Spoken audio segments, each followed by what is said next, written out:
Good evening. We're going to call the zoning hearing board for July 5th, 2022 to order. We have 4 members on the board here today, so just so everybody's aware of this, we have 5 now. We're good then. All right. You're saved a little talk about how ties work.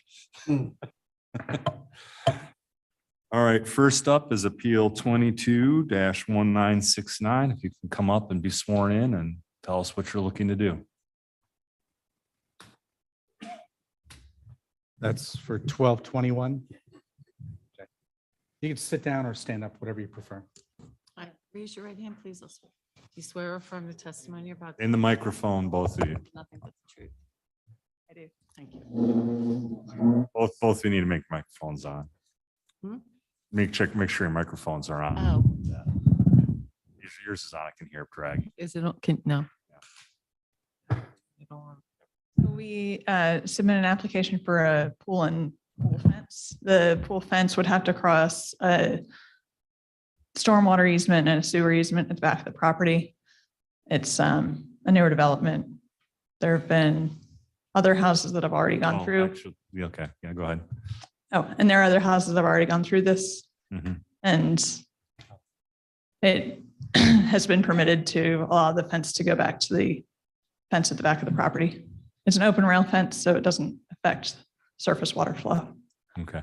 We're gonna list the exhibits and Oh, sure. pick back up again, okay? Okay. We have just a few. A1 is the application, A2 are the site plans, A3 is the reasons for the request of relief, B1 proof of publication, B2 proof of posting, and B3 is the notice to the neighbors.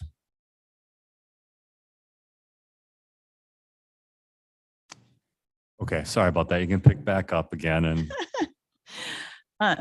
So it's the main reason for the variance appeal is to allow a open rail aluminum fence to go from the corner or the side of the property back to the fence at the back of the property.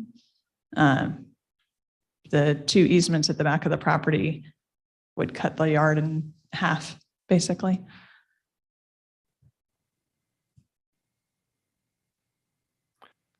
okay, I will open it up to questions from the board, and Jim is pulling up your plan there so everybody can see that.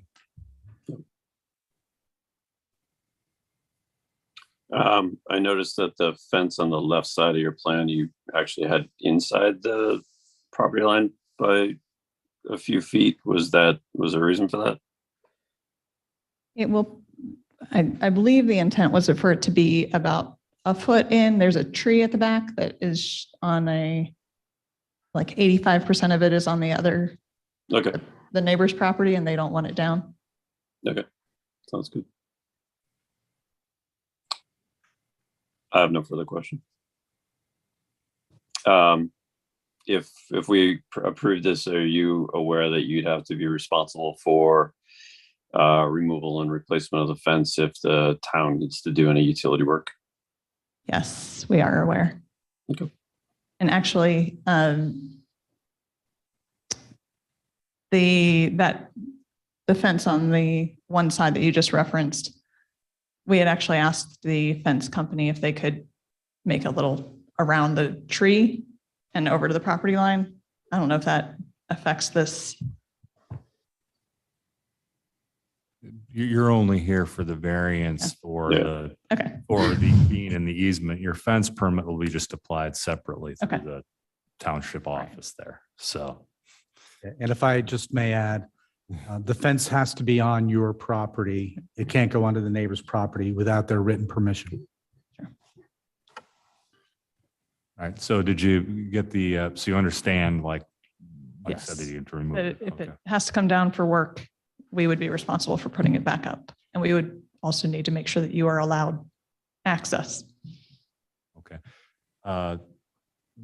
Is the fence type acceptable to the township? Yes. Okay.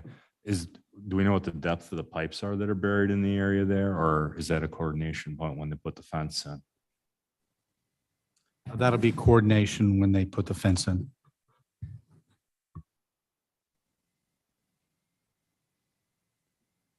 Any other questions from the board? Any questions from the public? Is there anyone online? No one online. Okay. I guess then I'll entertain a motion. I'll make a motion to approve appeal number 22-1969 based on the fact that you'll agree somehow in conjunction with the township to provide authorized personnel access to the easement at all times. And in that said agreement, you'll also take on a responsibility of removing and replacing sections of the fence that may have to come down while that area is accessed or maintained by the township. Second. Any comment on the motion?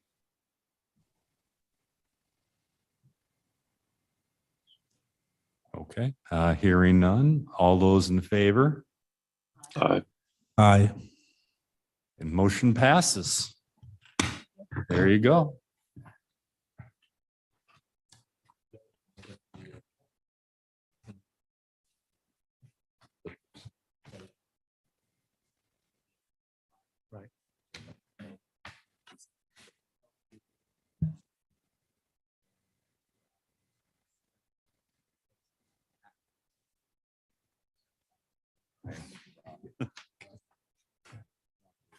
All right, up next is Appeal 1970.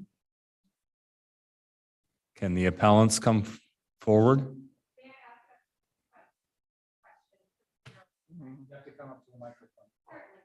Because there are people remotely and it's also for the record. No problem. Thank you. I just wanted to know when is the appropriate time for me to notify this board that I would like to be a party to the hearing proceedings? It says I need to do it at the commencement of the hearing. It'll be when we get to asking for comment. Okay, perfect. Thank you. Okay, and then at that point, you can state your want to come to a party.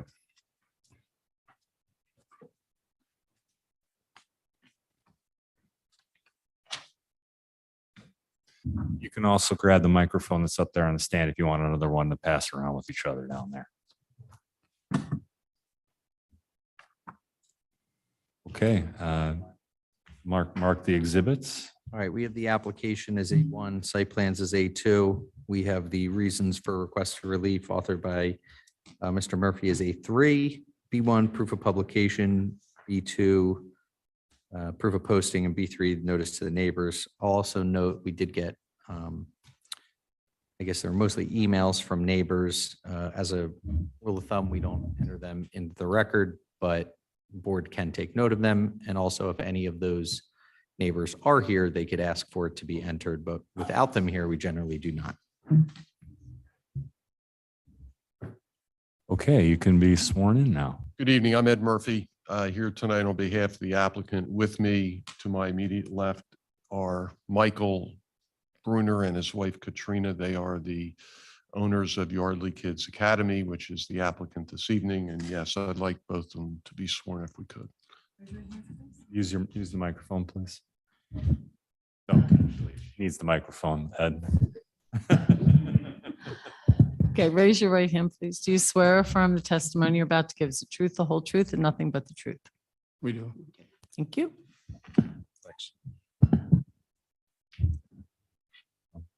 Go ahead and Good state what evening. your appeal Thanks. is. A little bit of background so everyone has some context. This application involves a request for several items of zoning relief associated with the desire of Yardley Kids Academy to relocate from its long existing location on Main Street in Yardley Borough to a portion of the Lutheran Church of the Resurrection place of worship located at Makefield and Sutphen Roads.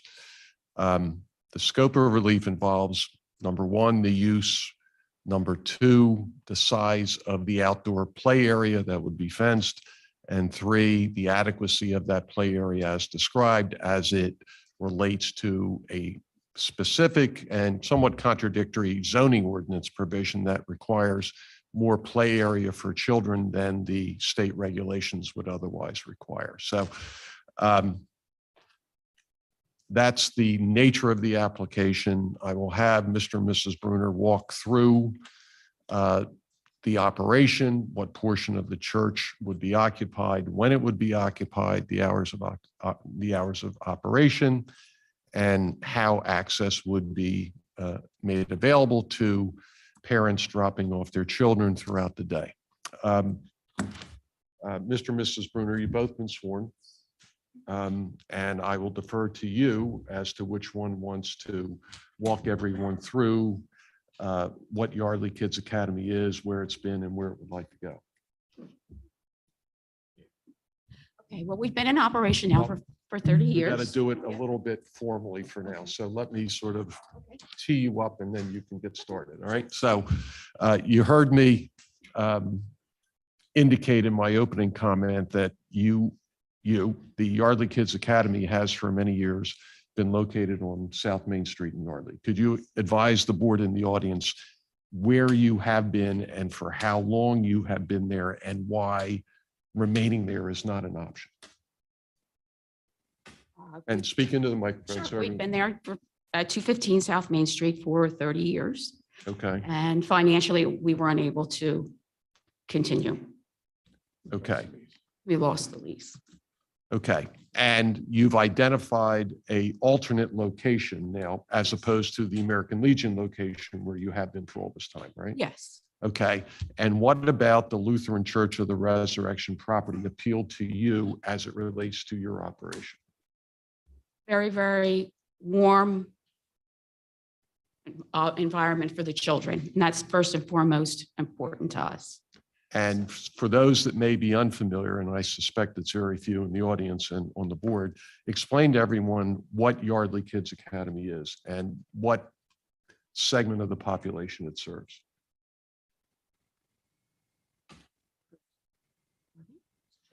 Oh, it's a child care facility. We care for children. And what ages? We go infant up to school age. And what else did you say? And how old is that? So we can do before and after, but we have, because of COVID, we really haven't been doing that. So usually our oldest child is about 6 years old. Okay, so from infant or 6 months to 6 years. Mhm. Okay. And in our application, we've indicated that the census of the school has changed over the years and most dramatically as a result of COVID. Can you explain to the board and the audience how your census has changed? When COVID hit, we went from, I would say 50 children down to 1. So we've remained that way for, we just recently went up to 32 children. So we've been hit drastically by COVID. So it's just, on top of the demands by where we were, we just couldn't continue where. And as part of the COVID impact that it has had on Yardley Kids Academy, it's not just the availability of families to take children there, it's also the lack of appropriately skilled workers to help take care of the children, right? It's a Yes. twofold. Absolutely, absolutely, yes. Even our staff has dwindled drastically. So in the application, we indicated that at its height, you were serving between 60 and 70 kids on a regular daily basis, and you had as many as 13 employees. Now, both of those have been cut in half at the most, right? Oh, yes. Oh, yes. So you're now talking about a census in the range of 30 to 35 kids and a staff of 7. Yes. Okay. Explain for the board at the new location, assuming we would obtain approval to do it, what would the hours of operation be? When we initially start, it will be 7:30 to 5:30. When we get back up to where we hope to be, we will extend it to 7 to 6. 7 to what? 6. Okay. Yes. And you say for now, you're talking about 7:30 to 5:30 with a census of 35 children? Yes. And you hope at some point in the future to be able to grow again to try to get to pre-COVID levels, if that's possible? That certainly is our hope. Okay, Yes. but you don't expect that to occur for a couple of years, probably? It's going to take us a couple years to regain where we were. Yes. Okay. And I know there's been some question about how parents would deliver their children for care throughout the day. And I understood that you had, in anticipation of tonight, circulated a note to your prospective parents, correct? Yes. Talking about, and I'm going to make a note and introduce this, but you sort of established some procedures on your own to sort of control the traffic, how it enters and exits the site, right? Absolutely. Right. Absolutely. And I'll mark this. Do you have other copies? That's the only one you have. Do you have other copies of that? Mhm. I'm going to, Mr. Flager, I'll mark this as exhibit APP1. Do A4. A4. A4. Okay.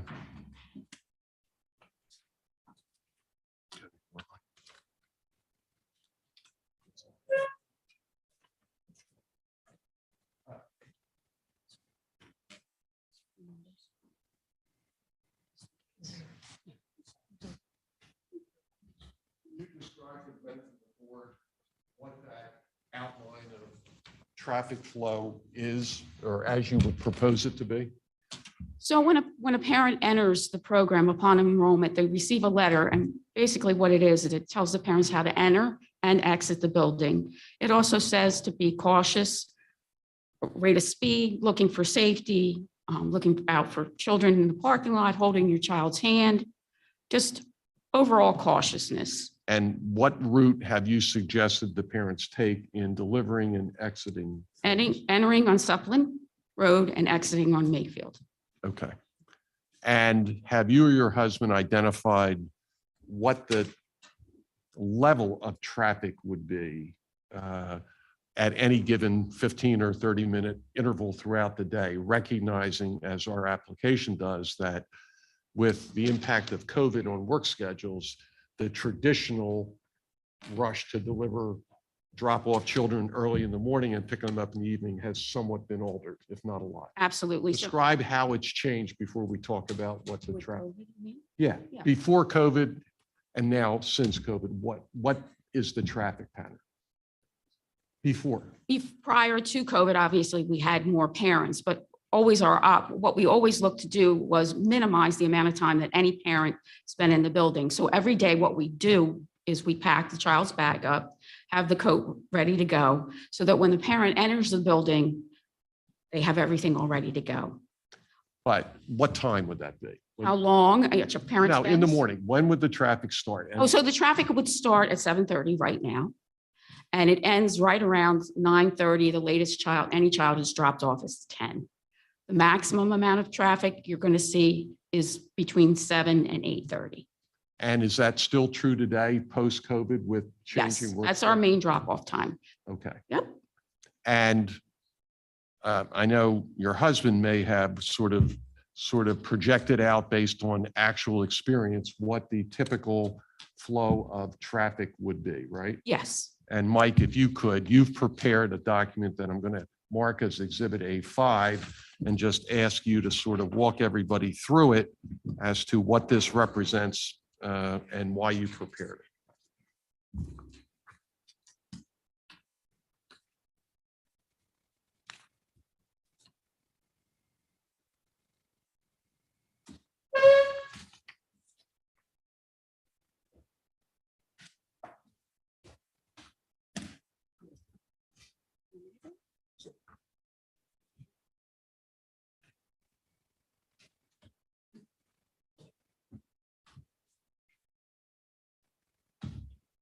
Mike, you this morning, what's Exhibit A5 represent? Doesn't matter to you? No.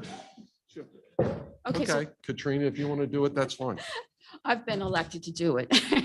All right, explain what A5 represents. Okay, so what this is a basic breakdown of the traffic within 15-minute increments and how many cars at any given time would be in the parking lot. And what you're looking at is usually any parent that's dropping off is there a maximum of 5 minutes, and that's the maximum. So between 7:30 and 7:45, you're going to look at 3 cars in our parking lot. If you continue with it, you're going to see from 7:45 to 8 o'clock, you're going to see 4 cars. But then if you look across, you're going to see the amount of children that have been picked up and or dropped off at that time. And you can kind of follow the pattern all the way down, looking at how many children the total attendance is. So it appears that in any 15-minute interval, we're talking about a maximum number of maybe 5 cars. Yeah, I think our maximum is at the 8:15 period. Yeah, right. And your 6 children, 5 cars, 6 children, correct. Okay. One of the other items of relief that we've been requesting in the application deals with the outside play area, right? Explain for the board what your concept is for that play area, where it is, and what you propose to do in terms of providing a fence for it, all right? So our idea with the playground fence is that we want to keep that connected to the building itself. And that's why it's in the area that it's in. And that's for safety, because if we locate it any other place in the building, the children will have to go through the parking lot. And that's just not a good option, I don't feel. So the play area is directly adjacent to an area where they would have immediate access Yes. to the inside of the building where they would. Go right out the outside of the building and right onto the playground, which was And I very think- simpler. And I similar. think Jim Majewski has a larger version of the plan that accompanied the application on the screen, and Jim can probably with his cursor highlight for those that may be unfamiliar where that fenced-in play area is, right? It looks like it's got a big blue dot in the middle of it. What type of fence would be installed to surround that play area? Would be a vinyl colored fence, would be like a tan color to kind of match the building. The nice thing about it is there are trees lining up along the road that are low enough where when the fence comes in inside the trees, you really are going to be, it's going to obstruct the view. So it will not be an eyesore from the road. You'll see the fence, but it won't be, the trees take up an awful lot of space there. But the fence would be located on the inside of that existing tree line. Exactly. Okay, and how tall would the fence be? We're looking for Whatever the maximum height. About 5 feet. Okay.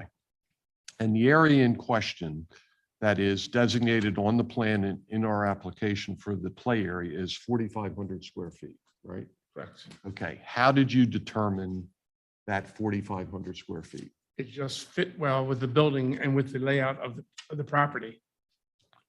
And that 4,500 square feet is well in excess of any state requirement for outdoor play area per children, right? Correct. Even if we were full, we still have excess of at least 500 square feet. At least 500 square feet. More than what the state regulation would Correct. require. But because of the specific regulation in the township zoning ordinance, it would otherwise require over a half acre of area for a play area. Which they do not have there. Right. So in your judgment, the 4,500 square feet is more than sufficient to accommodate your census even now or in the future. Yes, absolutely. Okay. And in terms of the amount of area within the church that you are using, our application indicated it's about 5,000 square feet, right? Yes. Yes. Okay. And describe for the board what portion of the church that represents and what conversations you've had with the church, hopefully your new landlord, as to what happens in that area so as not to compete or be inconsistent with the principal use of the place of worship. When the daycare is in operation, that whole area, the newer part of the church will be fully inhabited just by the childcare facility. On weekends, on Sunday, they use it. There's an indoor court that they use from time to time, but it won't be shared at any time together, only separately. They'll be on weekends, there'll be weekdays.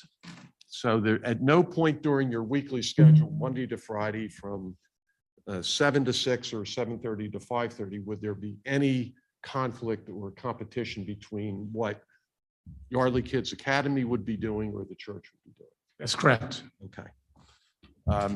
I don't have any other questions for Mr. Bruner or Mrs. Bruner. Okay, questions from the board?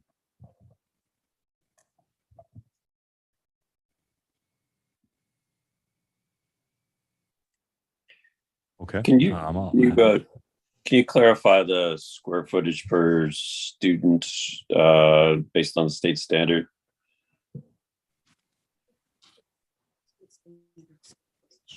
Yes.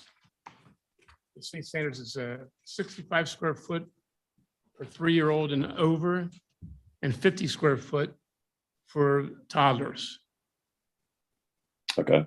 And you're looking to have 50 students total or as your max? Or If we were maxed out, we would be at 40 3 and 4-year-olds that would need 2,600 square feet.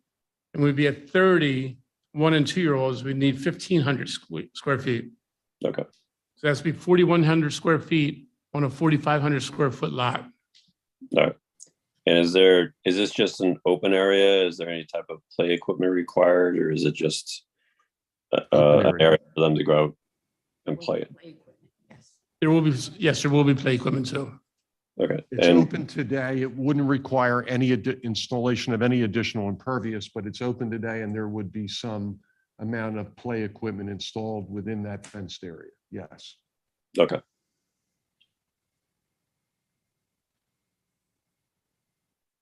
Any other questions from the board? Okay, does the township have questions? Of course, I'm here participating. Either Mrs. Bruner or Mr. Bruner, whoever wants to answer. So if I'm looking at the plan, I see the existing church building is facing Makefield Road. And then there are 2 sections behind it, sort of like a T-shaped, that say existing 1-story masonry structure. Is the daycare occupying both of those areas that are listed as classroom areas? Speak into the microphone. This is it. That is the rectangular area I think Barbara is talking about. Adjacent to the fenced play area, Barb, is that? what- Correct. Yeah, she's talking about this area here. That is the area that we will occupy. So where it says classrooms, those are no longer being used by the church during the week as classrooms. That is correct. Okay. That area that we just discussed is the area of about 5,000 square feet. Yes, If behind the church building is another section, it's hard to read, it says offices. Are you going to occupy any portion of that part of the building? no, Okay. And there's an access door already provided from the area of the classrooms to the outside area that's going to be fenced for a play area? that's correct. Okay. Yes, And obviously that play area is on that side of the building because to put it on the other side, you would interfere with existing parking lot. correct. Now, if I'm looking at the plan, you said that the access onto the property is going to be one way from Sutphin Road, correct? Yes, Is there any signage right there, right now that says entrance only? I do not know that for sure, but we would approach the township for that. Are there plans for the daycare, if approved, to put a sign there saying entrance only? Yes, there is.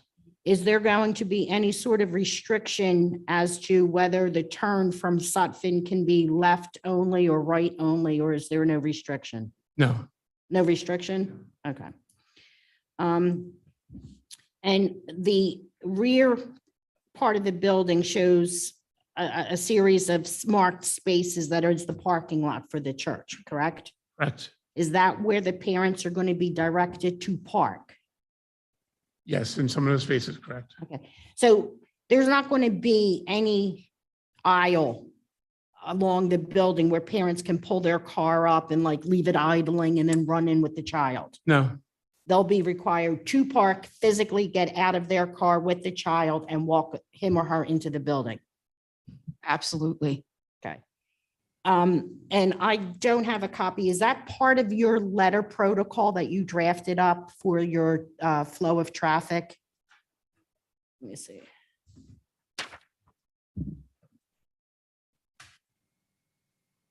So would you agree if the board were inclined to approve your request to include a provision saying parking is not permitted alongside the building, but must use existing parking spaces? Yes. And where is the access going to be from the church property onto Makefield Road? Because I don't see, it's hard for me to see. Right there, it's right past the building, it's out at the end. At the Explain end- to Ms. Kirk how a parent, after they would enter off of Sutton, Right. They would park, come, take the child in, and then exit over to Makefield. well, actually, they would come past the building. When you come in, you don't park here, you come past the building and make a right. And then there's the parking spaces that you'd use to come in the building, because that is our main entrance right there at the end of the building, opposite of Sutton Road. Oh, is that the existing blacktop drive that's along the property line to Makefield? Uh-huh. Right. And the- Ed, can you do that on the display? Can you Usually- show Yeah. Mr. Murphy for the board on the display? Because there appears to be two access drives. I'm not sure. I know. So, Mike, you heard Ms. Kirk inquire if a parent would enter here, they come down through this aisle, and they park in these spaces and walk the child into the main entrance Correct. in that location, right? Yep. And then after they return to their car, how do they reach Makefield Road? There's a driveway here, and I don't see it. It might be that. Mhm. The driveway is, Bottom edge of the property line. Come down, right here, there it is. right. So they would just exit the park. So they Exit would, one way. they park here, exit down here, and then out to Makefield. So then my Like- next question is, at the point where you see the parking spaces that lead into that exit driveway, would you agree, if the board were inclined to approve this, to put a sign there saying exit only, Sure, just to help the flow of traffic? sure. Um, Well, the intention would be to put directional signs so everyone is clear. How do you come in and how you exit? Right. That's fine. Do you continue to provide transportation for school-age children for before and after school care? We do, but we have not had it within the last 2 years.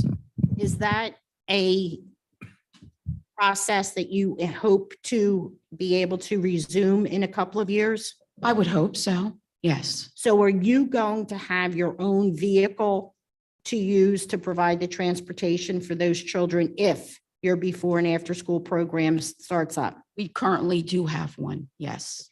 And where would that vehicle be kept overnight? It would be kept on site On site In at the the parking church? lot. in the parking lot. Yes. In that same area where your entrance is. Probably out in the corner. They're probably in the corner, out of the way. It's only a small bus. I think it's 8-passenger, 6-passenger, but it's And if your before and after school program restarts, how many more additional children do you think will be at the daycare? usually it's for children who graduate and still have a sibling in the building so that they can continue coming and the parents can pick them up at one point. So it's not something that creates a lot of revenue or anything. It's just a convenience for the parents. Ms. Kirk is asking how many people? How many more children? Usually on an average, we have no more than 2 or 3. Okay, so It's you very don't, small. you don't have a very large before and after school program where mom can drop the child off at 7:30 and you drive the child to school.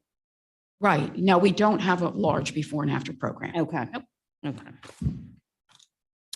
So those additional before and after school children are really going to be included in your estimate of up to 70 children. Yes. Now, the fenced area you said for the outdoor play section is about 4,500 square feet, Correct. Yes. and that meets all requirements by the Department of Public Welfare, or now known as Department of Human Services. Yes, it does. Okay, and you are licensed by the Commonwealth, correct? Yes, we are. How often do you get inspected by the Commonwealth? We get inspected once a year. And the play equipment, what type of play equipment are we talking about? It's Little Tykes play equipment. So is it like a play set that they can climb on? Yes. Mhm. Is the play area or the outdoor area gonna be finished with like that rubber? We do wood chips, Okay, so is that 9 inches around. that Yes. whole area will be wood chipped? It'll all be wood chips, yes. And obviously, again, you can't put the proposed play area any place else on the property due to the location of the parking spaces, Ex- correct? Exactly. And the church is not using the building or offices during the week, only on weekends? That's correct.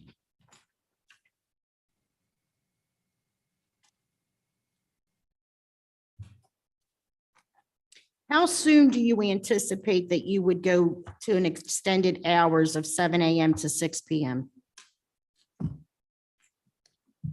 I don't think it'll be within a year. You think it'll be at least a year before you could get there?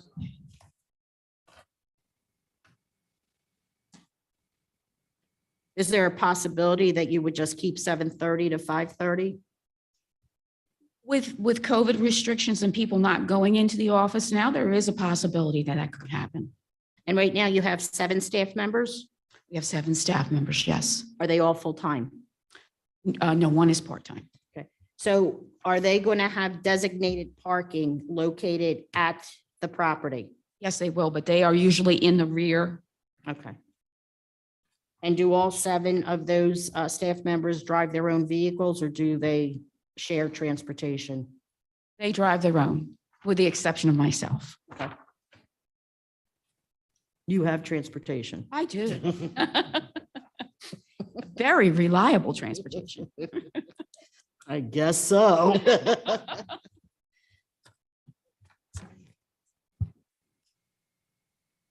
I have no other questions. I have one follow-up question for Mr. Majewski.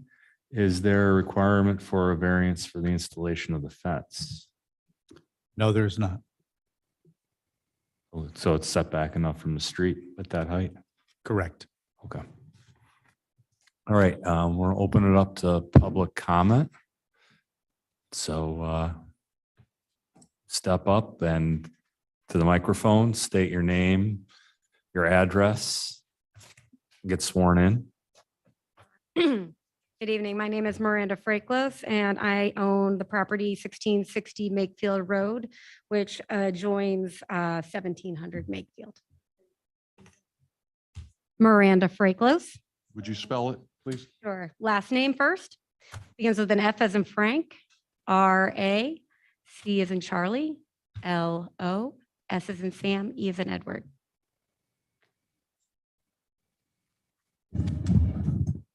Do you swear affirm the testimony you're about to give is the truth, the whole truth, and nothing but the truth? Yes, I do. Thank you for giving me some time to speak on this matter. I greatly appreciate your time, and I promise not to use, hopefully not more than 10 minutes of it. But I'm here today to express some of my concerns with operating a daycare center at 1700 Makefield. I want to preface, I'm the mother of 2 young children under the age of 4.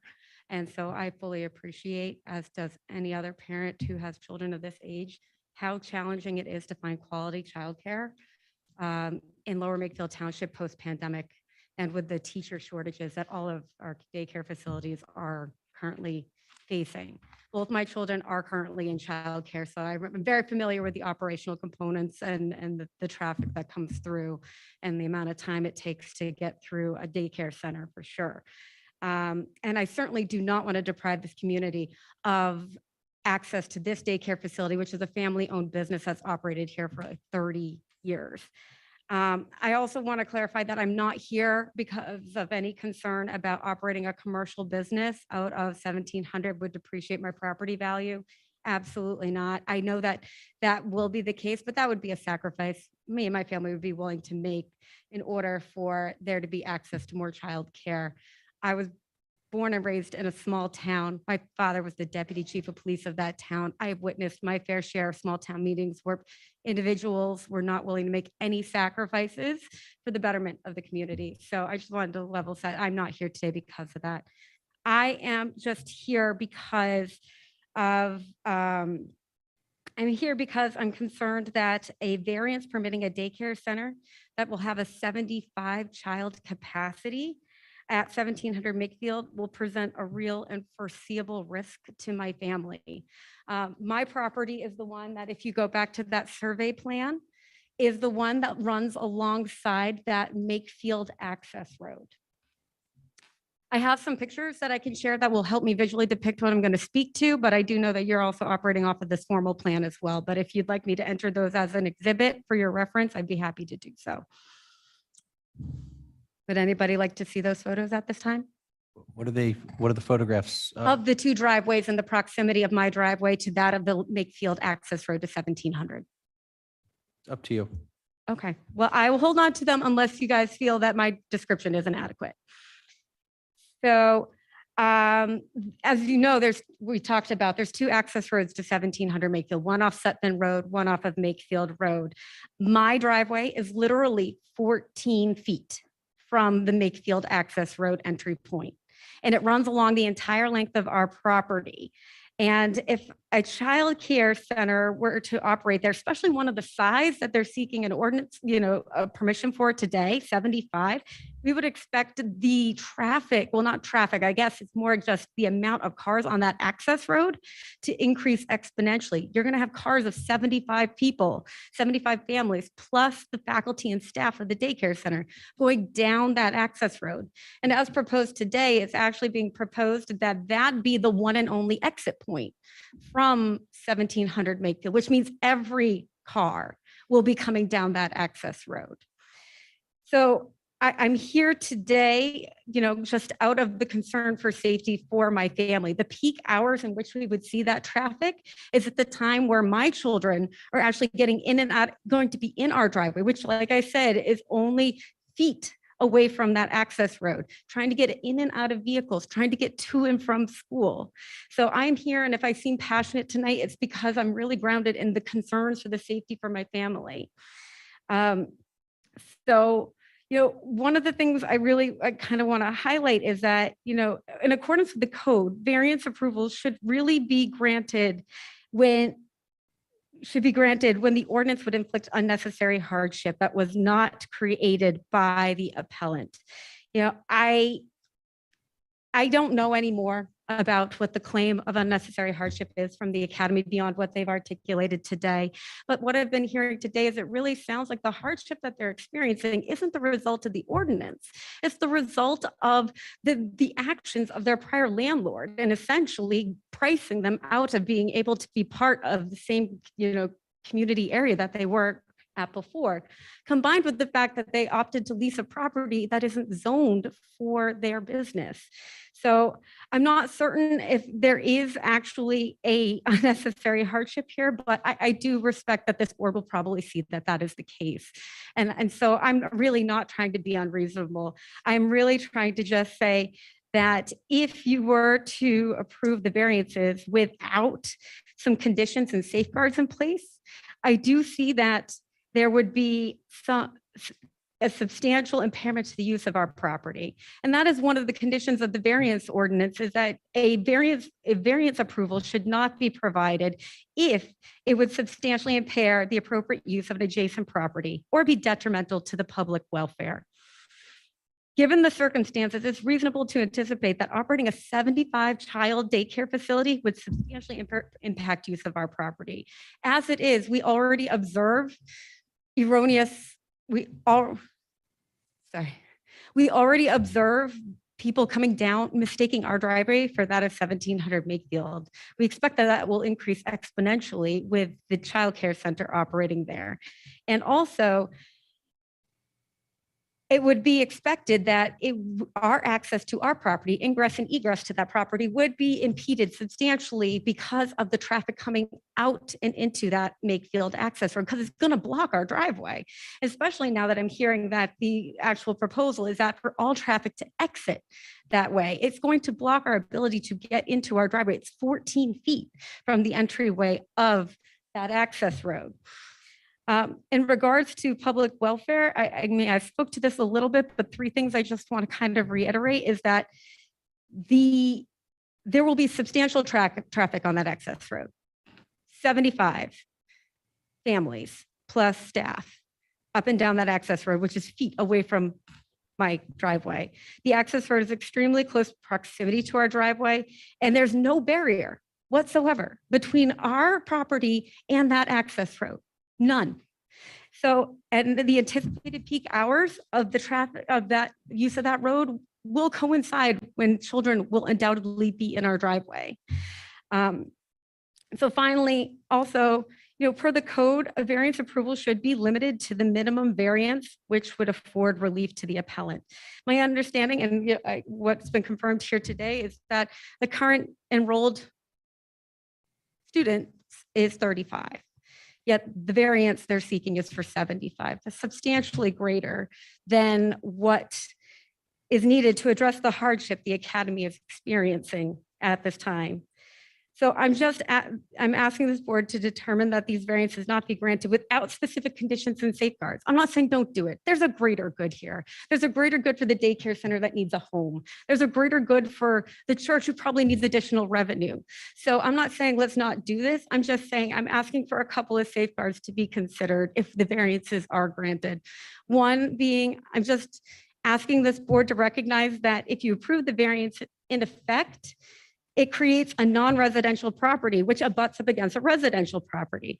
And because of that, I'm asking that you attach some conditions onto the approval that require the academy to comply with the non-residential residential separation buffer requirements that are outlined in the code. I also asked that the board, attach a limitation on the use of the Makefield access road. I would ask that that not be the one point of egress from the property. I would actually ask you to limit entrance, non-emergency and government vehicles, anything that's not a government or emergency vehicle, to use the Sutphen entrance, because that would further protect my property that has no barrier from this traffic. And then finally, I asked that the board limit the variance approval to accommodate the current size of the academy's business, which is the current hardship that they are experiencing, and not to the potential future growth of the business. That is all that I wanted to raise with the board here today, and I do appreciate you giving me the time to speak to it. If you have any questions, I'd be happy to answer them to the best of my ability. First, prior to the meeting, you had mentioned you wanted to have party status. You would need to request that now. Sorry, I apologize for the procedural error. Yes, I would like to have party status to this hearing, and I apologize. Okay, I do believe at least one member of the board has a question, so. Do you have a problem on Sunday? Because from what I gather, and I've lived here 46 years, the church is very heavily used on Sunday mornings. Yes, ma'am. And I believe they exit on that road now. Yes, that is one of the exit points. They will exit either there or as well as the Sutphen entrance. And Makefield Road is a major artery now. And I know in the morning, because I took 5 children to Penwood and Charles Bame, depending on where they were areaed that year, that there are several school buses and parents driving children to school to Penwood and to William Penn and to Charles Bame. It's a busy road all the time. Yes, ma'am, you're absolutely correct. And you haven't had a problem with the church on Sunday. And I'm sure there's more than 75 cars on Sunday. I don't know if there's more than 75 cars on Sunday. And actually, we're pretty well acquainted with the clergy that's there. We've actually worked with them throughout the pandemic to allow them to worship outside without us impacting that through yard work. And they've been very appreciative of that. We've had a very good relationship with the church.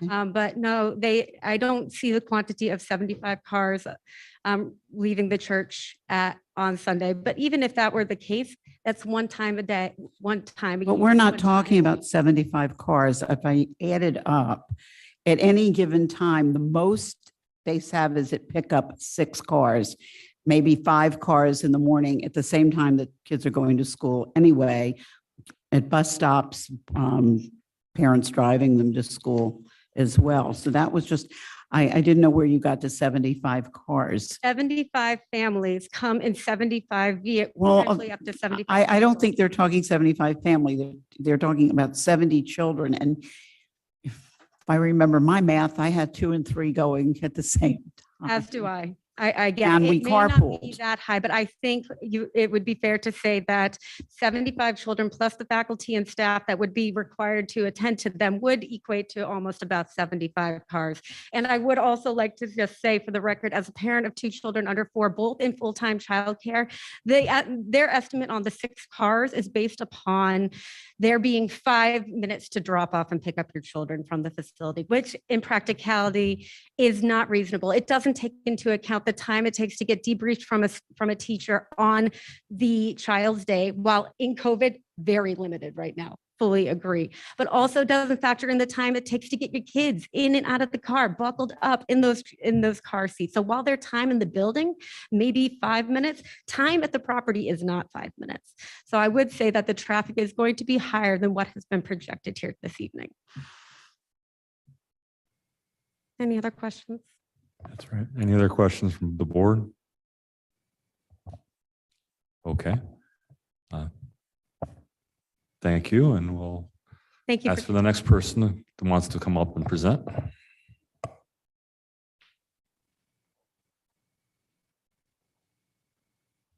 Good evening. Clyde Berry, last name spelled B-E-U-R-Y. Charles, swear you in. Raise your right hand, please. Address? 299 Hickory Road, Yardley, Pennsylvania. I'm within about a mile of the church. Do you swear from the testimony you're about to give is the truth, the whole truth, and nothing but the truth? I do. One of the things that, has been an issue and has already been dismissed was concern about and expansion of the footprint. So I'm not going to discuss that. With other people that we have had discussions, and by the way, the board does have a copy of the letter which the church sent out to individuals within a mile of the church to explain things briefly.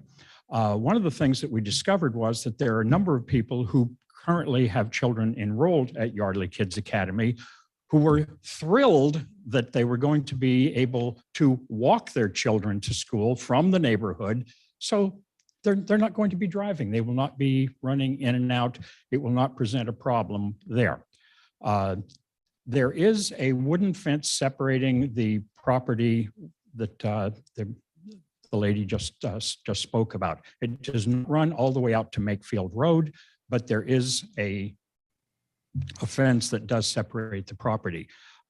Concerns with regards to traffic, I'm guessing that perhaps Pennsbury School District may have to find a different place for their buses to idle while they are in between pickups and drop-offs within the area.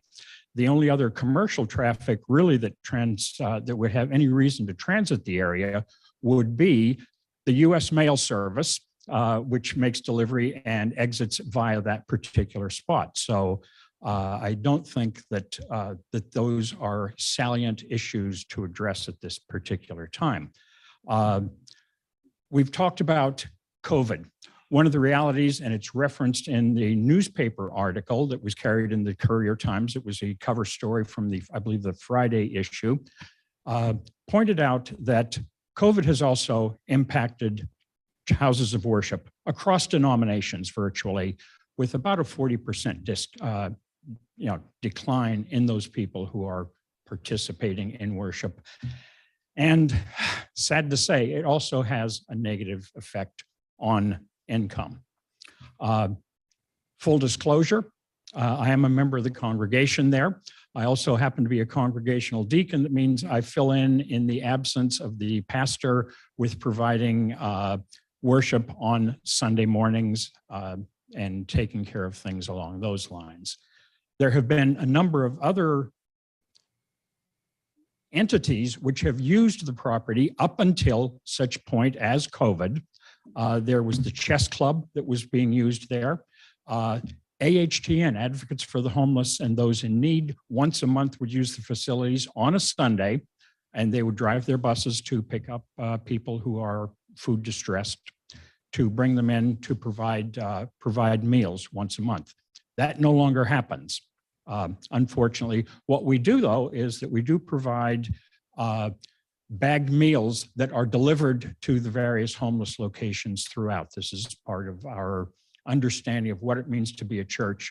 Being a church is not just on Sunday morning when X number of people come in, plunk their behinds in the pew and say the appropriate prayers, drop the money in the collection plate and go on about. We also have a number of other missions. The photograph that was on display there showed a garden which is on the property off the parking lot, which last year delivered over 1 ton of fresh produce and herbs to various entities within the community.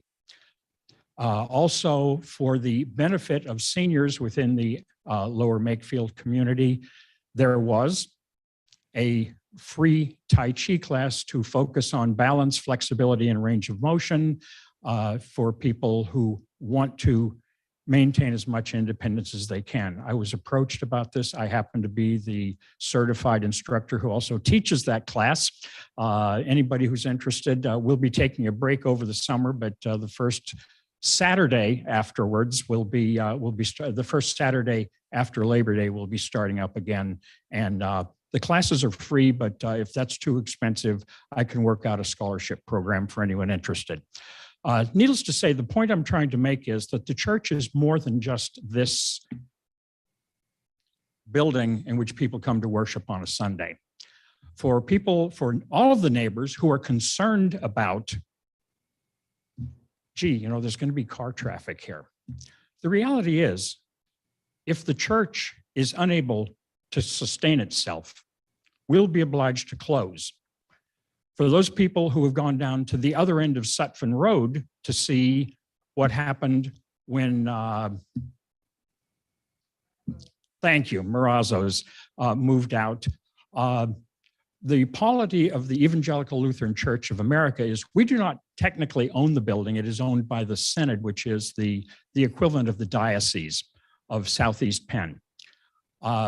Southeast Penn has in their possession several properties in Center City, or not necessarily Center City, but within the city of Philadelphia that they are choking on because they can't do it. Anyone who does not think that realtors would love to have the property, not just where the church is located, but that large field, think about the number of townhouses that any developer would love to go through and put in there. I'm not trying to be a doom and gloom person and scare people off, but this is a better opportunity.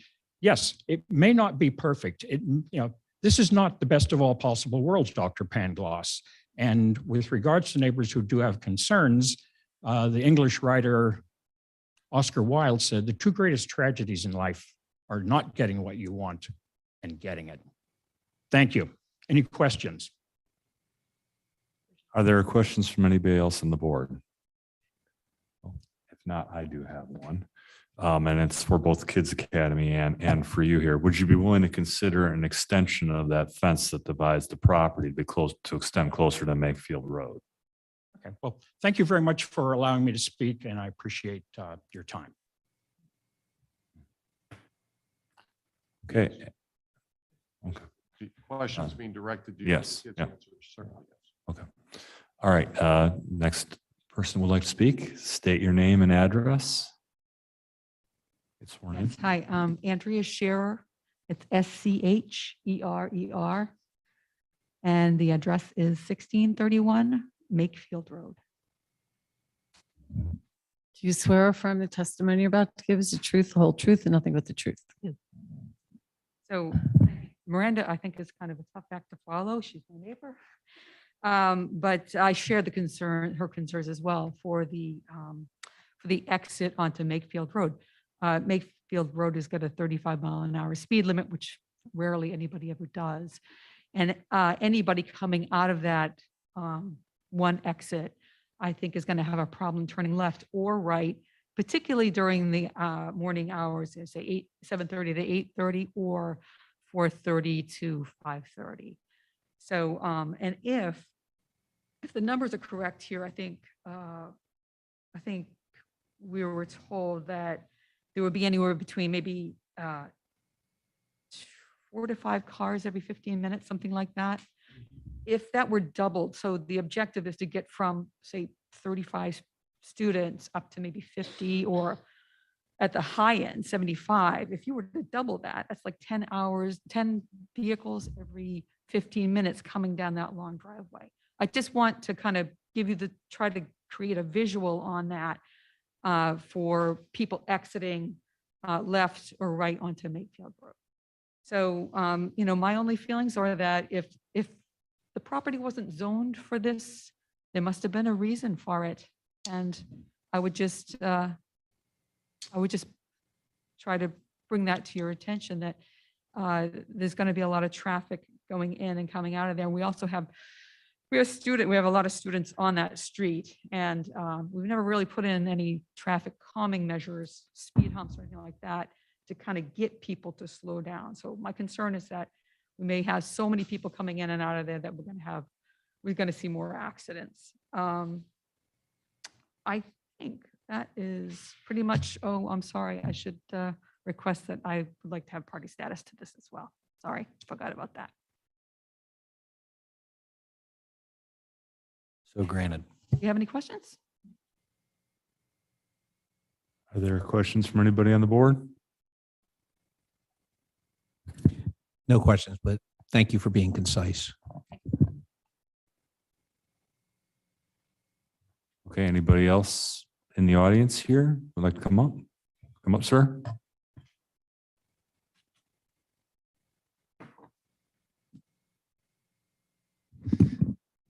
Chris Nealon, 1231 Yardley Road. That's N as in November, ELAN. Do you swear from the testimony you're about to give us the truth, the whole truth, and nothing but the truth? Yes. So my wife and I are both working parents. We have 2 children, Claire, she's 4 years old, and Evan, he's 2.5. And no matter what the circumstances, being a full-time working family with 2 little ones is always difficult. But Yardley Kids Academy has been with us the entire way through the pandemic, through everything. Both of our kids started there at 3 months of age or so. And I can say that they would never do anything, whatever it is, to put any child at harm. And they have 30 years of experience to prove that. So I understand there are some traffic concerns, but let's be realistic. Makefield Road is a busy road. There's constant traffic. And this will be but a small fraction of the volume of the normal traffic on that day. I live on Yardley Road, which itself is a busy road, so I can understand what it's like to have little children on a busy road. So I'll just say that I support Yardley Kids Academy to the utmost, and I hope that you can grant this variance. I've seen many zoning variances granted over the 7 or so years I've lived here. Wegmans, overpriced townhomes, whatever, none of that is needed, but this is actually a need. Please support working families, and it will be valuable to have a quality establishment and business such as Yardley Kids Academy within Lower Makefield. Thank you. Am I dismissed? Any questions? Normally I'm in bed at this time, but this is an important issue. Okay, thank you. Anybody else in the audience here who wishes to speak? Yeah.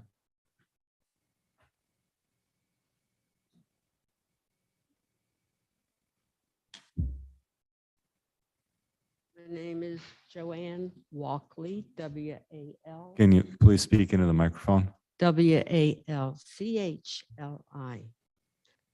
I moved here, 691 Friar Drive. Friar, as in Tuck. Raise your right hand, please. Do you swear or affirm the testimony about to give is the truth, the whole truth, and nothing but the truth? Yes. I moved here in 1983 from Baltimore. I bought a house in a residential area. When I was at the settlement table, I was told that the property of the church that backs up to me was not to worry because they could not get a building permit because of our water problems. That land is totally useless. We have had numerous problems, and that's why the church hasn't been able to extend back there. And if they think they can sell it, I don't know what's going to happen to it, but it's not buildable according to the rules that were told to us in 1983. Now, being there, I just retired and I love my peace and quiet. However, I noticed a drastic change in the traffic on my street because you cannot get out of Sutphin Road. People are coming up Sutphin, they turn into Milton, come up Friar. The traffic on my street has tripled because when you get up to Sutphin, you can't make a left or a right. There's a lot of traffic backed up. And I can appreciate the driveway that parallels the church's road. And I sympathize with that woman. She's absolutely right. I used to be a Girl Scout leader for 20 years. I don't know of any child you can get out of a car in 1 to 2 minutes, as you have stated. You have to get them out of the car seat. You're talking about a good 15 to 20 minutes and counseling possibly with, oh, she needs cough syrup at this time or that time.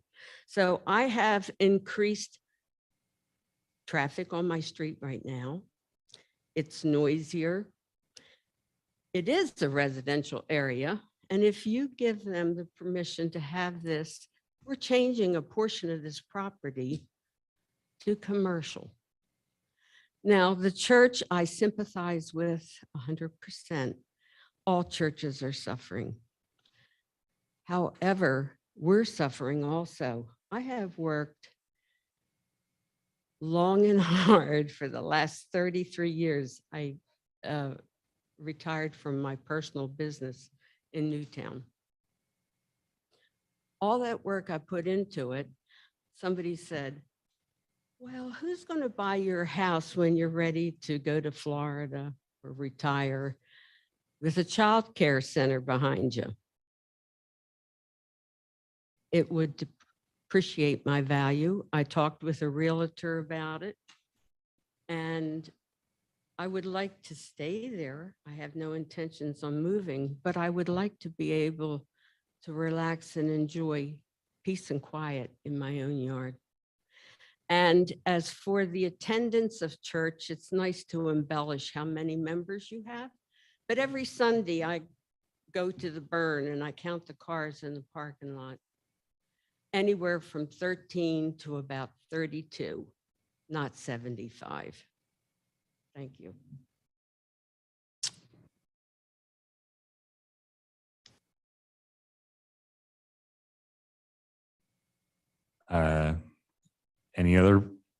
Anybody else from the audience?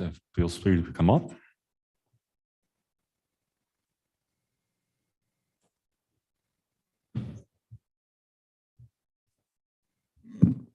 Hi, my name is Robin Potter, Potter like Harry.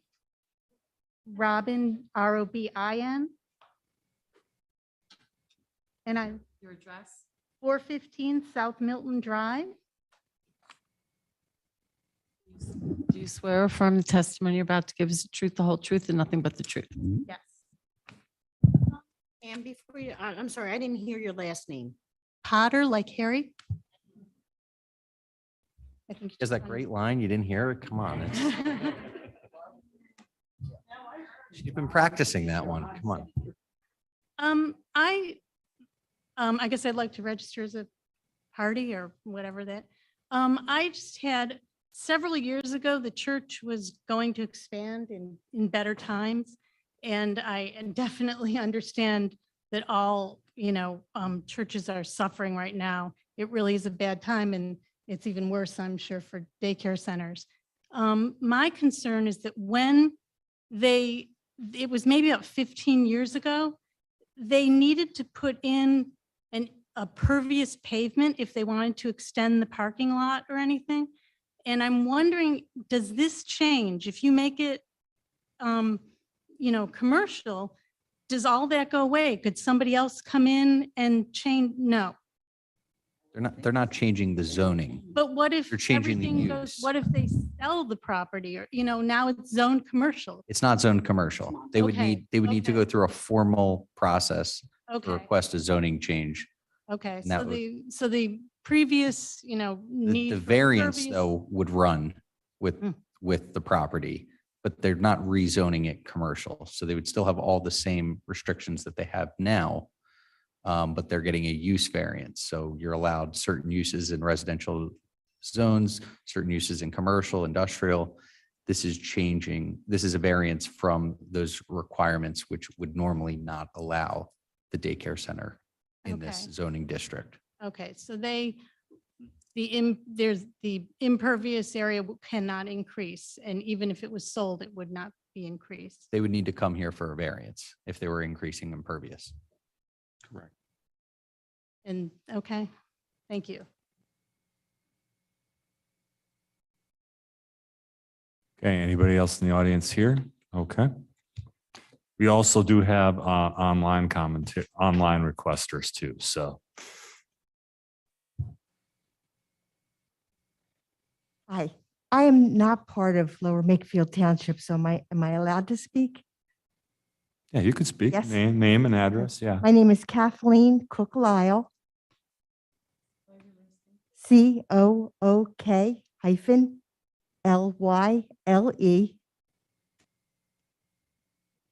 148 Riverview, one word, Avenue, Yardley, Pennsylvania, 19067. Do you swear or affirm the testimony you're about to give is the truth, the whole truth, and nothing but the truth? I do. I've worked for Katrina and Mike. I want to get emotional. For over 18 years. I'm a part-time worker. My full-time job is at Bristol Township School District. I'm a teaching assistant.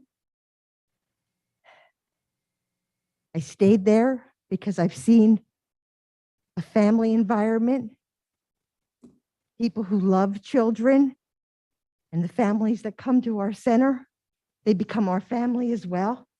We watch them grow. Every child that leaves, Katrina cries because has another child moving on. As far as traffic goes, which is a valid concern, where we're located now is across from, is it the Commons, the big condo area. It's also where the speed limit sign changes.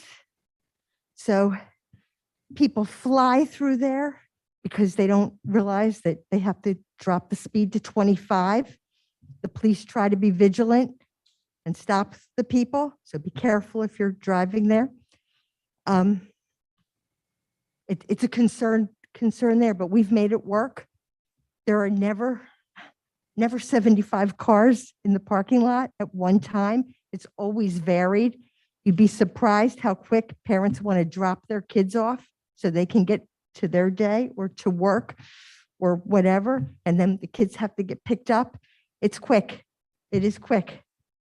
I love them, and I love the families that I've worked with, and that's all I have to say. Thank you. Okay. Anybody else in the audience here?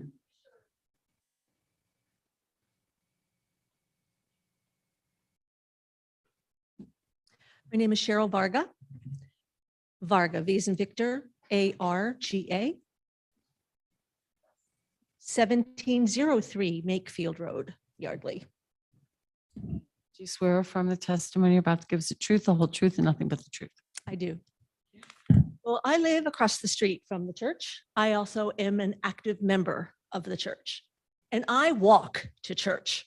So there would not be a car in the parking lot for me.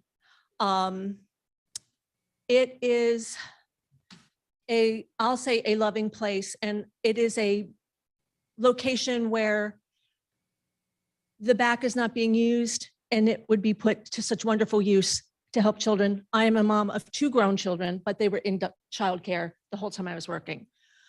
I pull out onto Makefield Road every morning to go to work. I can't see that 5 or 6 cars are going to make a big difference with the traffic that's already on the road. So I say, let's do this for the parents, for the families, and for the church. Thank you. Anybody else in the audience here? Okay, we'll go to online comments. We'll bring Michael in right now.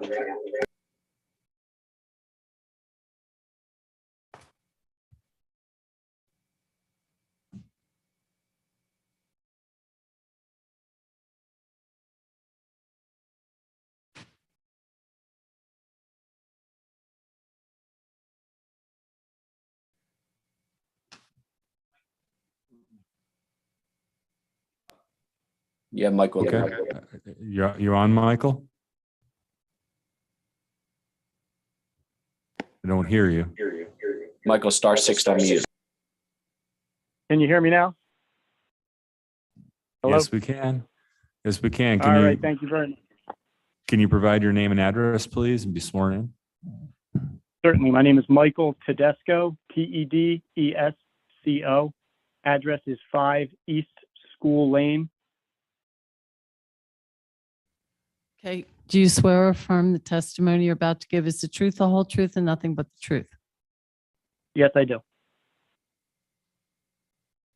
I'd like to thank you all for allowing me to comment on the issue. For full disclosure, my wife and I have sent our 3 children to Yardley Kids Academy for almost 6 years now, from infant to kindergarten. So I do have a vested interest in the approval of this variance, but I also do have some firsthand knowledge that YKA is an incredible asset to the community. It's a loving place, and I strongly support this variance. I might be a little dramatic, but it's not hyperbole to state that there's a childcare crisis in America.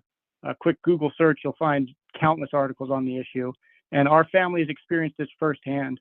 Since YK announced that they would have to leave their location, we've had to do our due diligence to find alternatives if they should be unable to reopen. We've come to the conclusion that quality, accessible childcare is not a given in this day and age, even in Lower Makefield. There are many wonderful childcare locations in the area, but there's not widespread availability, particularly for the needs and services that YK provides. We're on several wait lists, but we don't have a current solution for our family, and I know that we're not alone. Anecdotally, we've heard stories of friends whose childcare providers have been forced to cut hours and close classrooms for certain ages. Wealth of options for working parents improves the Lower Makefield community, and YKA is a respected, established, known quantity, which has long been an asset to this town. I understand that the denial of a variance in this location doesn't preclude them from moving to an alternate location, but that's easier said than done, and I think this variance is a perfect fit in the proposed location. Within less than 1 mile on Makefield Road, there's a middle school and an elementary school, so I think putting a preschool right in the middle would naturally fit into the fabric of the area. And it's also not unusual for houses of worship to serve as a location for childcare centers. This particular one has a large lot, which, with some exceptions, very respectful of Ms. Fraklos's concerns, but for the most part, it won't affect the quiet enjoyment of most of the people in the area.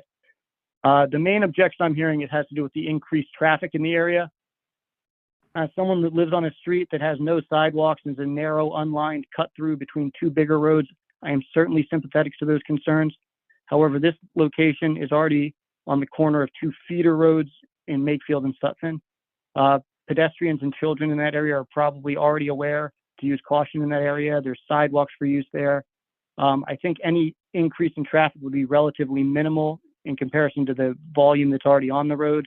And it would likely be limited to the 2 feeder roads and wouldn't have a huge impact on the surrounding neighborhoods proper. The nature of the childcare business lends itself to staggered pickup times, which limits the effect of the increase in traffic. In my time there, I know there's been a lot of discussion about this.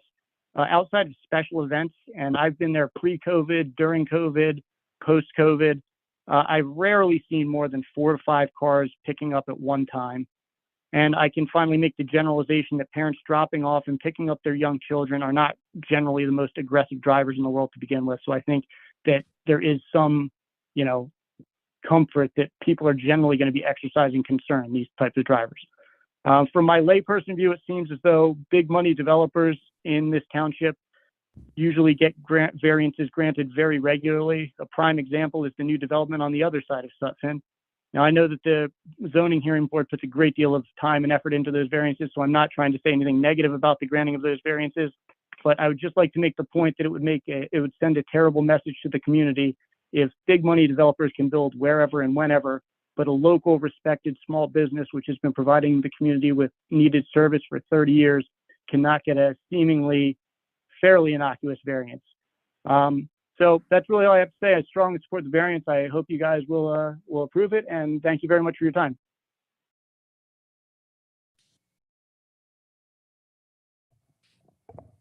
Okay, thank you. I believe there's another person in the waiting room. Is that correct? Yes, we're bringing in Noah now.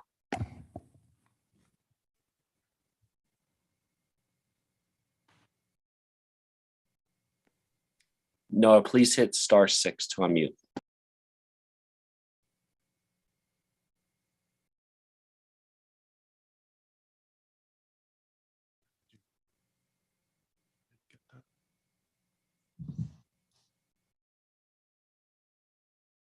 Are you there?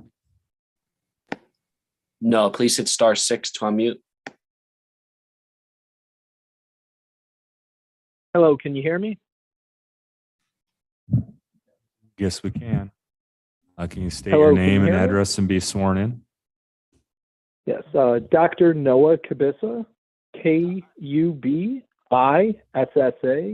The address is 1225 Yardley Road. What was the first name? Noah, Noah.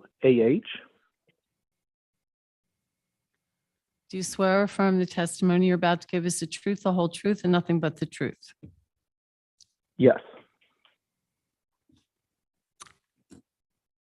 So my kids both go to Yardley Kids Academy. We transitioned to Yardley Kids Academy during the height of the pandemic in May of 2020. Since that time, there has been no shutdowns, no outbreaks. They followed CDC guidelines to ensure the health and safety of all the children, and we have fortunately been able to maintain consistent childcare throughout that time, as I know so many others do struggle with.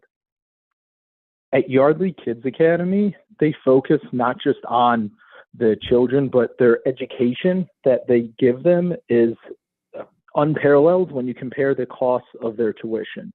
I'm extremely thankful for Yardley Kids Academy in looking to move locations so as not to continue to jack up the prices for daycare as you see throughout the community. I'm sure, like all the other parents, we were very responsible once we found that Yardley Kids Academy is moving. Once we realized that they were moving, we looked through all the other daycares in the community to see if there was a similar location that could provide the high level of education at a reasonable cost that Yardley Kids Academy does. Unfortunately, we found that not to be true. Throughout the community, the rates are significantly higher for the value that's provided. The children at Yardley Kids Academy are able to name all 46 presidents. Even, if you all didn't know, the 20th president, who's James Garfield, which my 4-year-old daughter let me know. They also know all 50 capitals of the states of, I'm not sure about you all, but I can't name all of those either. And looking at where Yardley Kids Academy would be located, I understand concerns about having it close to their house. However, I strongly disagree that that would devalue any of their houses, as I would love to have a daycare within a walking distance. Fortunately, if this ordinance is approved, we would be much closer to the daycare and we would be able to walk there. In fact, currently, my wife runs back from daycare frequently. So this would make it an even closer run back if this was approved. Also, I would like to call out that it has never taken me more than 5 minutes to get my kids in and out from the car, as we are always in a rush, and they are very mindful of everyone needing to come and go, as we all have lives outside of daycare. So I would say I strongly support approval for these ordinances to help maintain the high level of education and the great value that Yardley Kids Academy provides, and open up more opportunities for our children, especially in the proximity to the other schools nearby. Thank you for your time.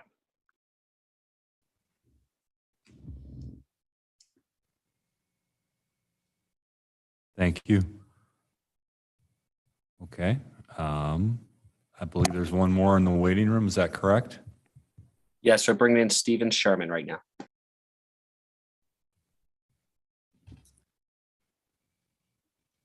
I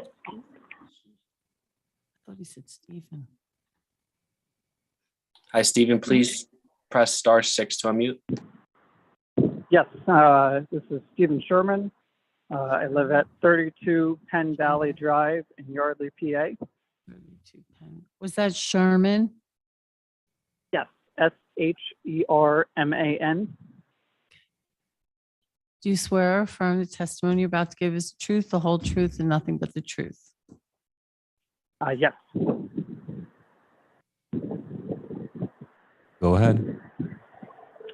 Okay, so I submitted a written comment, so I hope that's considered or put into the record.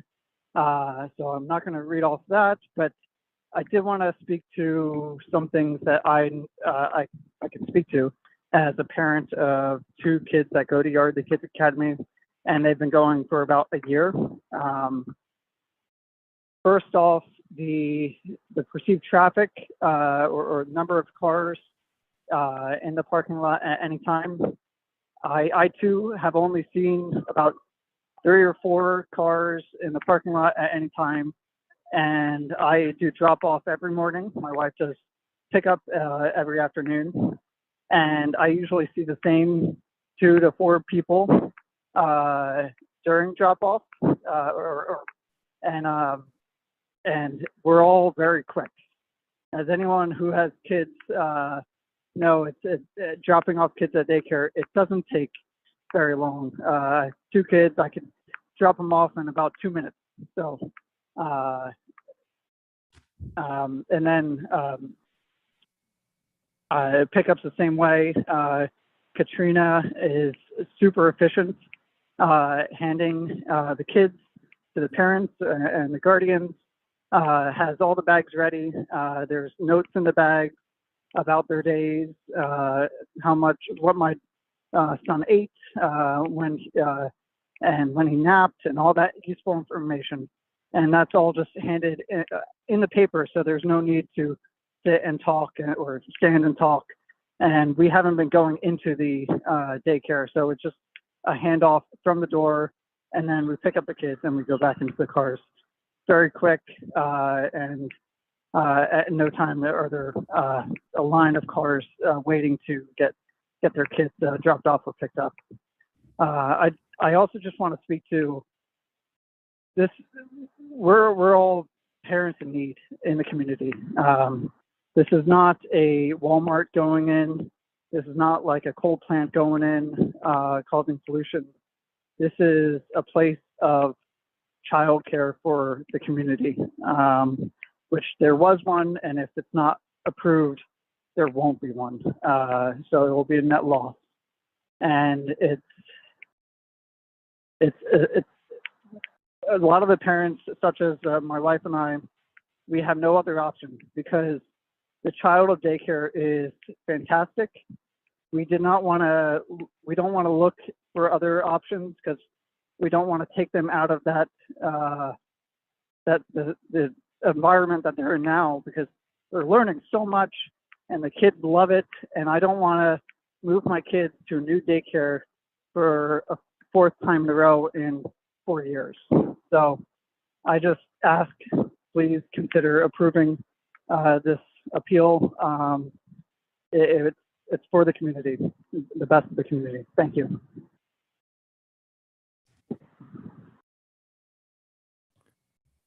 Thank you. Okay, is there anybody else online? No more public comment. Okay, I see there's some more in the audience now, so please come up and.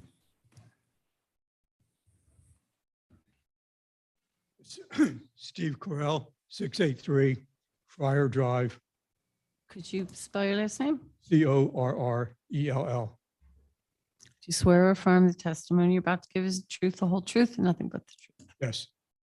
I just had a question. The driveway that comes onto Makefield Road, is that currently within the zone? I believe, well, when they had the hearings before where they were going to expand, I thought it was, I heard at that hearing that that driveway was not within the code and was put in place without getting a variance. So, I don't recall that being the case. They did have site plan approval over the years to allow that driveway. I know the church originally went in 1972 and they got a variance in 1987. And I believe that all the improvements that are out there are permitted. because I, like I said, I thought I'd call it. I know that the separation is for that, the woman that has the house there, the separation between that the church's driveway and their driveway is, like. Please You got to use the microphone. Like, like you said, well, it's 14 inches and that it's not 14 feet. 14 feet is what was testified to. Okay. Yeah, it would be a larger separation under the current code. Like I said, this was back from 1987, so. Oh, so maybe that's what it was then. Exactly. To clarify, 14 feet from driveway to driveway, not 14 feet from the property. Oh, and I guess I was thinking the property line because it seems like that driveway is right on the property line. Got to use the microphone. It seems like that the driveway is right on her property line, like I said, inches. Because so the 14 feet is really from driveway to driveway. Correct. So within the church's property, they're not 14 feet within their property. Correct. And we don't know how far in within their property that they are. Off the top of my head, I do not recall. I'm guessing it's about 8 to 10 feet. And her driveway would probably be about 5 feet off the property line. Okay. And the only other thing I just wanted to mention was, I think a lot of people who have come up here would like to be a party, but they weren't asked, and they probably forgot to say that they wanted to be a party. So you might want to give them the opportunity, if they've spoken already, to become a party. I think the ones that didn't ask don't live close enough to be a party, but everyone that is close enough, except for You want, Joanne.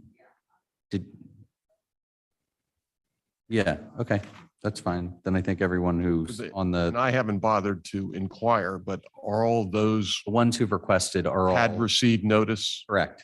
Thank you. Ma'am, we can't hear you if you're back there. I want to be a party. Okay, thank Okay. you. Get this, Joanne Walkley. Didn't get this letter. I went door to door and In the microphone. a lot of my neighbors did not get this letter. They were totally unaware of it. We had a total of 5 business days. None of us knew any of this was going on. I tried to get legal advice, and it was the weekend before 4th of July. And it sounds like this whole procedure has been going on for some time, negotiating, and the people who it has an impact on just got 5 days notice.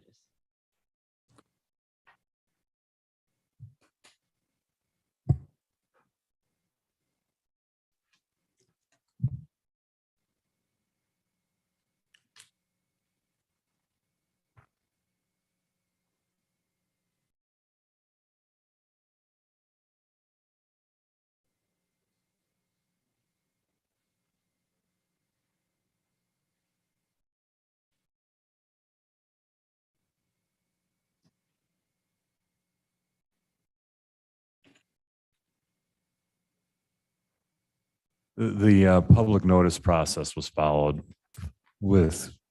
correctly with regards to it. It was posted. I would point out that there is a large crowd in here. There was public comment online. And honestly, it even made the newspaper, as I think it was here elsewhere here as a front page article, which is significantly more than 90% of what comes before this board. So When you're Mr. finished, I'd Murphy, like do to you have make a anything few- else you want to bring up right now? Well, I'd like to comment on the application at the appropriate time. If I could, provide some closing remarks, if we're at that point, I'd like to do that. Let me check. Is there anybody else in the audience here that would like to testify?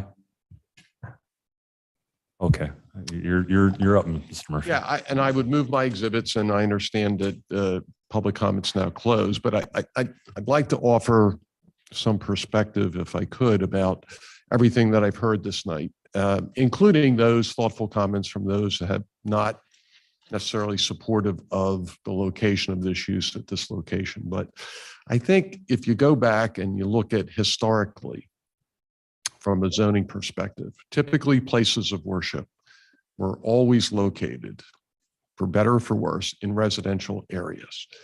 And inherently, over time, those places of worship in residential areas created conflicts. Just because a place of worship is not a residential use. And over the years, you could argue that the planners years ago probably should have rethought where churches or places of worship were located. But at the time, it seemed appropriate from a planning standpoint to put churches adjacent to residential neighborhoods. Over time, however, the different ministries in churches and places of worship expanded. And today, and I'll get to the crisis shortly, but historically, churches have multiple ministries, and ministries continue to grow, and more activities take place, not just on weekends, but throughout the week. I think in this situation, it's a little bit different, because what's odd, or at least different, about this application is that this particular church, the Lutheran Church of the Resurrection, is located on two collector roads. Now, I think Ms. Reese a hour ago noted that in Lower Makefield has a hierarchy and an ordinance that classifies roadways. Both Makefield and Sutphin roads are classified as collector roads. Why is that significant? Is that two reasons. One, it presumes collector roads handle a greater degree and a greater volume of traffic. And secondly, to accommodate that, there are larger setbacks required in Lower Makefield from collector roads. And in this case, there are special setbacks that set back 100 feet as opposed to 80 feet. So the other thing I would note to you is that in many cases, most places of worship have schools associated with them. So the marriage in this case of a daycare facility with a place of worship is not at all unusual. And in many other cases, you could argue that this daycare facility would be an accessory use to the principal use of the property as a place of worship. Lower Makefield calls it out differently, but my point is, it is not at all a stretch to consider the marriage of a daycare facility with a place of worship in this particular location adjacent to two collector roads. You can argue about whether parents drop their kids off in 2 minutes, 5 minutes, or 10 minutes. But the point is, throughout an 11-hour day, traffic coming, leaving, and the permanent full-time employees that are there represent a fraction of the overall traffic on either Makefield or Sutphin. And I think Mike and Katrina were thoughtful in trying to identify and to split up the traffic between Makefield and Sutphin so as not to overly burden either one. You could argue that maybe the pattern might be reversed if that would be better. I don't think Mike and Katrina have an issue with that. But what I do think is important to note, two things. One, as multiple speakers tonight said, there is a crisis today. created by COVID, where it's not just the Lutheran Church of the Resurrection that's at risk. Many other places of worship are at risk. And I know because I have counseled many of them and do today, of all different faiths and denominations that are struggling with what to do with their property. And I can tell you that there are multiple places in Lower Makefield that are having that same kind of internal conversation, not just this one, and every other place, because censuses are down. The other thing that seems apparent from all the speakers, including the ones that aren't particularly crazy about the idea, is that this seems like a really good marriage between two caring congregations and businesses, between the church that would welcome as an additional ministry having a daycare facility on its grounds that provides the service that everyone here acknowledges, thoughtful and caring and compassionate. And it's in a location close to where they are today on Main Street that it wouldn't inconvenience the parents that are regular customers of them. So I think it's a win to keep the church vibrant and staying in Lower Makefield as it has been since the 60s, and an operation like Yardley's Daycare that's been here for 30 years and provides, by all accounts, a wonderful community-based need. So I think for those reasons, notwithstanding the concerns that with directional signage, extending the fence, or any other safeguards that the board in its wisdom would think appropriate, I think it's a situation that can be made workable for everyone, and hopefully all the concerns could be addressed. So thank you for that.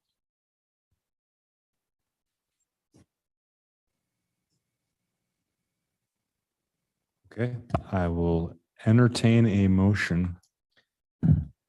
Can I make some comments, and then I have a question for Barbara? Barbara, so when I look at our ordinance that we require for 75 children, 22,700 kids, it's way above what's required by the state.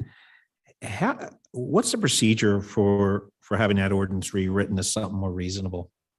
I mean, I know it has nothing to do with our zoning board, but what would that procedure entail? Generally, it would be either something the zoning board would undertake or make a request to planning commission to look at that provision, ask them to come up with alternate language that would then be presented to the Board of Supervisors. It would be published, and a formal hearing would be held.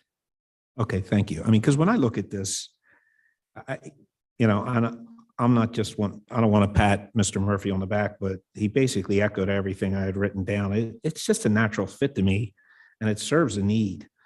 I don't see how 75 children would be a problem, and I don't think traffic in and out would be a problem either. And for the neighbor next door, the Yardley Kids Academy did say that they would put a fence up, extend it out to Makefield Road, if that would help you. I guess, and the play area does conform with what the state has. I wish we could get this ordinance changed at the same time as we're doing this. I mean, that's what makes sense to me. If the board is inclined to do so, I would ask that it be put in the minutes, and Mr. Majewski can then formally present it to the planning commission, indicating the zoning hearing board's desire for that section of the ordinance to be reconsidered due to the amount of space being imposed for an outdoor area. And that wouldn't hold up our decision, and Your decision would predate. okay, perfect. It's a separate, we'd finish the decision, then we could have this as. That's my only comments, and thank you for that. And that suggested change is on our laundry list of items to be changed. Okay, any other comments? You mentioned you had a couple. I have one. Okay. I've lived here a lot longer than I guess most people. So I've lived here 46 years. And there was no childcare options when my 5 were growing up. I had to rely on unregulated, quote, babysitters.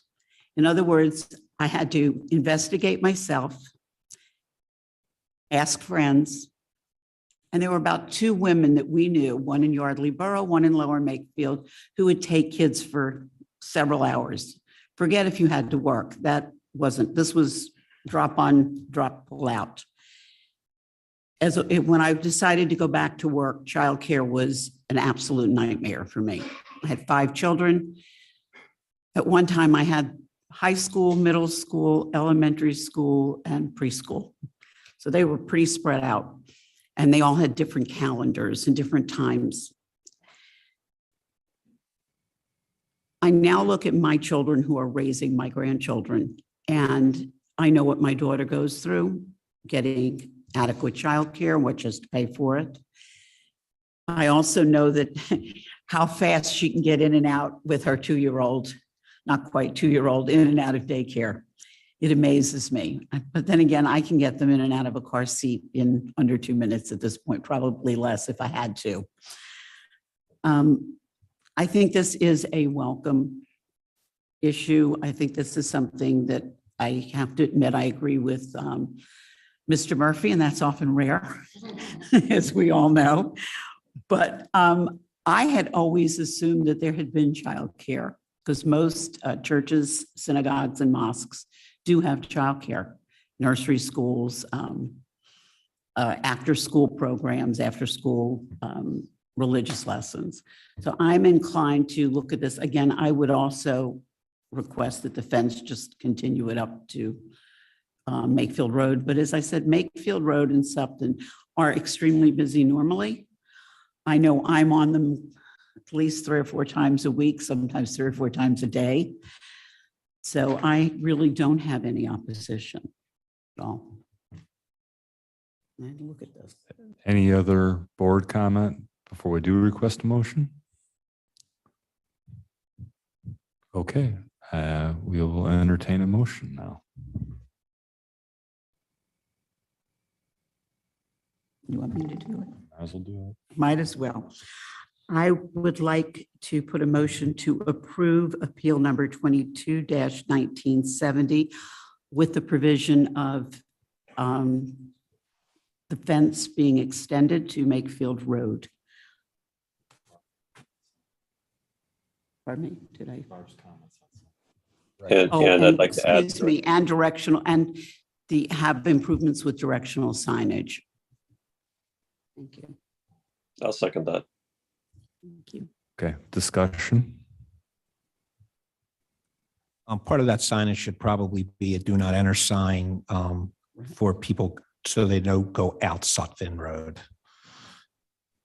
Follow me, not just either one way, somewhere where the people in the parking lot know not to egress out towards Sutphin Road. I think, Mike, if I could interject, perhaps a motion to suggest directional signage is recommended by Mr. Majewski or the township traffic consultant. to Engineer, make sure yeah. that it's done professionally and I appropriately. was going to say, because if they do need to change the streets, you don't want the condition to be one way if you know, the facts on the ground change. Yeah, and I would just say, subject to approval of the township, we get our township traffic engineer look at it. And I will amend to the traffic and township traffic engineer approve any entering and exiting of the property. Or any other recommendations you may have to improve the access, as we're talking about, right? Any other comments from the board? Okay. All those in favor? Aye. Aye. Okay, and none opposed then. So the motion carries 5-0. Thank you. And that wraps up the evening here, a few minutes early. Before we get chased out.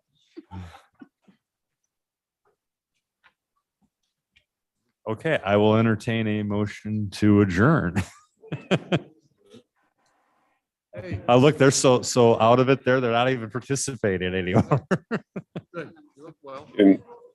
So am I. Make a motion to adjourn. All those in favor? Aye. Aye. Aye. Okay, now we're done for the day.